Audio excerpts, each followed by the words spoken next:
بمناسبة رمضان يعود عليكم الأيام بخير عليكم جميعا يا رب. بصوا بقى النهاردة هنعمل طريقة زبادي في البيت سهلة خالص وبسيطة وموفرة. بس لو أول مرة تشوفوا قناتي ما تنسوش تعملوا اشتراك ولايك وشير لو عجبك الفيديو. غالين اللبن بتاعنا وسايبينه على جنب يهدى خالص بتاع نص ساعة كده، وأول ما ابتدى يهدى خالص كده تمام زي ما بنشرب كده البيبي كده اللبن وبيستحمل كده ان هو يشربه، احنا هنخليه بنفس الدرجة ديت تمام. وبعد كده هنحطه في الخلاط، ما يكونش سخن خلي بالك. هنحطه في الخلاط وبعد كده هنحط كوباية زبادي. انا جايبة كيلو ونص لبن، حط عليه كوباية زبادي بحالها.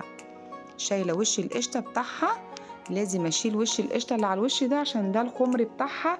هو خلاص احنا هنبتدي بقى احنا نعمل الزبادي بتاعتنا، يعني لازم نشيل الخمر بتاعها عشان نعمل زبادي بالخمر بتاعنا احنا، اللي هي الزبادي اللي هي من تحت اللي على الوش ده نشيله خالص. ابتدينا نحط السكر عشان انا عندي الولاد بتحب الزبادي تكون بسكر كده زي اللي بنجيبها جاهزة من بره. لو انتي مش حابة تحطي سكر ما تحطيش تمام. وابتديت ان انا اعمل بالخلاط، واول ما عمل فوم معايا كده وبقى كله تمام ماشي. طبعا بقيت الكيلو ونص انا حاطاه في الشفشه هناك اهو زي ما انت شايفه. حطينا بقى طبعا صبينا الكوبايات بتاعتنا كلها، وانا طبعا كنت مشغله الميكروويف بقالي بتاع 5 دقايق كده تمام. بصي بقى طبعا احنا اول مره جبنا كوبايه زبادي.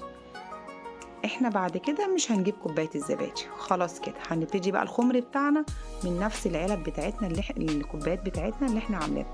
انا بصي كنت بمد ايدي اهوت وبوريكي ان الميكروويف انا مستحمله احط ايدي فيه تمام.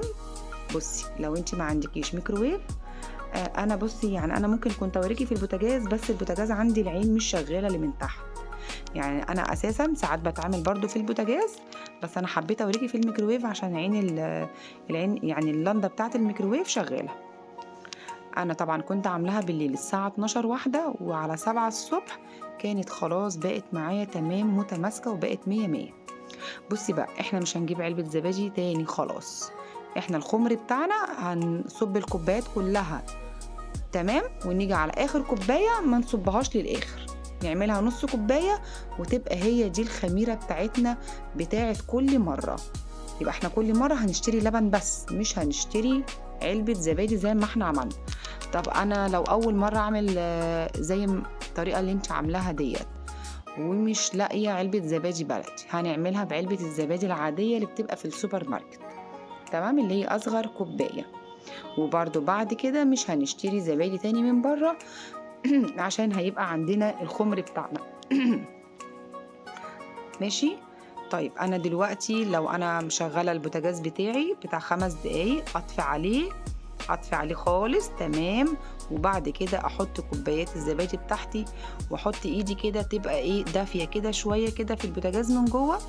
بصوا متماسكه جدا جميله ما شاء الله بجد. حاجه البيت كلها خير وبركه بجد بقى. وتشجعي وبسيتي بقى الولاد وبسيتي جوزك وبسيتي بقى حماتك بقى لو بتتسحر معاكي تقول بجد دي قروبه ما شاء الله عليها، كل حاجه بتعملها في البيت زي ما انت شايفه كده. بصي متماسكه وجميله، واثقين في نفسينا ما شاء الله علينا.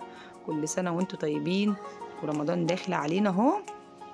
وطبعا محتاجين كل يوم طبعا نجيب زبادي من بره، لا وفري اعملي قبليها بيوم عشان يبقى كل مرة عندنا الزبادي بتاعتنا، واشتغلي فيها قبل الفطار. ولو انتي شغالة في البوتاجاز بتعملي بقى طبعا اكل بتاع رمضان عادي، اغلي لبنك واعملي حاجتك كلها وحطيها على صينية على جنب وغطيها بصينية تاني من فوق. ومجرد ما نخرج حاجتنا من الفرن والفرن تهدى خالص وطفينا عليها نحط كوبايات الزبادي بتاعتنا تمام. يا رب اكون فدتكم، وما تنسونيش بالاشتراك وباللايك، وكل سنة وانتم طيبين